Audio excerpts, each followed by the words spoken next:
You've been watching Palantir climb from $15 to over $170, and now you're staring at your portfolio wondering if you missed the boat entirely. Every finance guru on YouTube is either screaming by the AI revolution or warning about a bubble ready to burst. Here's what they're not telling you: they're both right, and that's exactly why most retail investors will get this trade catastrophically wrong. I've spent years tracking what separates winning trades from disasters, and here's my read on Palantir's recent move. The stock just ripped 27% higher in a single month, pushing it to $171, that's within spitting distance of its 52-week high of $207. When I see this kind of momentum after a stock has already moved from a low of $106, I'm not looking at the cheerleaders. I'm watching for cracks in the foundation. The question isn't whether AI is the future, it's whether Palantir at these prices is pricing in a future that's already here. But before you write this off as just another overvalued tech stock, there's something about their business model that most people completely miss. Here's what caught my attention when I first started digging into Palantir: they're not just another software company trying to land government deals. They built something that's almost impossible to replicate: deep integration into the most sensitive operations of U.S. intelligence and defense agencies. When you're helping the CIA track terrorists or the Army coordinate logistics, you don't just win a contract and move on.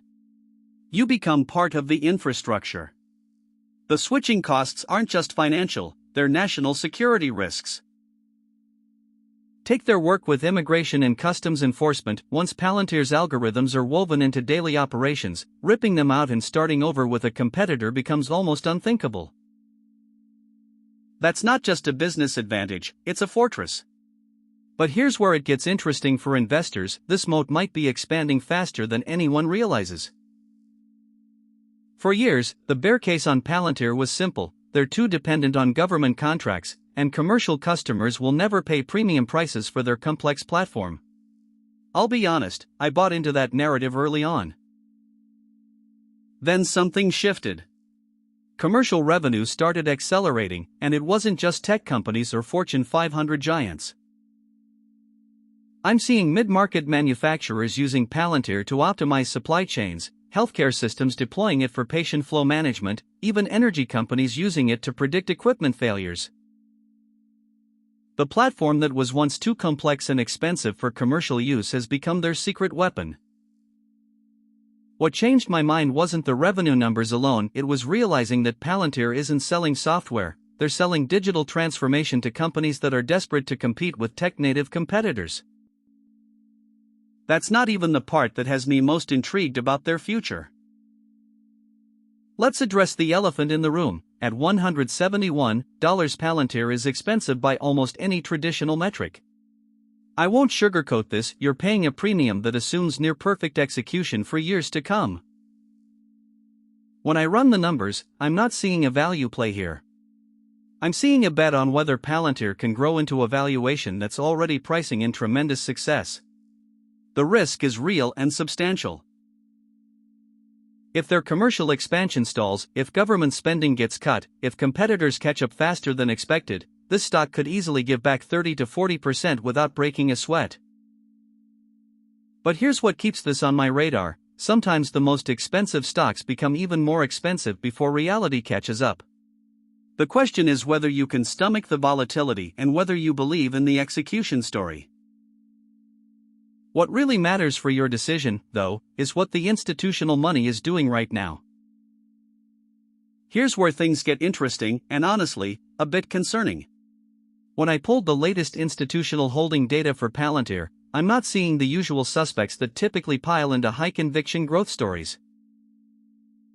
The big hedge funds and institutional investors who normally chase momentum plays aren't showing up in the 13F filings the way you'd expect. That could mean two things: either the smart money is waiting for a better entry point, or they're seeing risks that retail investors are missing. Without major institutional backing, this rally is being driven primarily by retail enthusiasm and momentum traders. That's not necessarily bad, but it does make the stock more vulnerable to sudden reversals when sentiment shifts.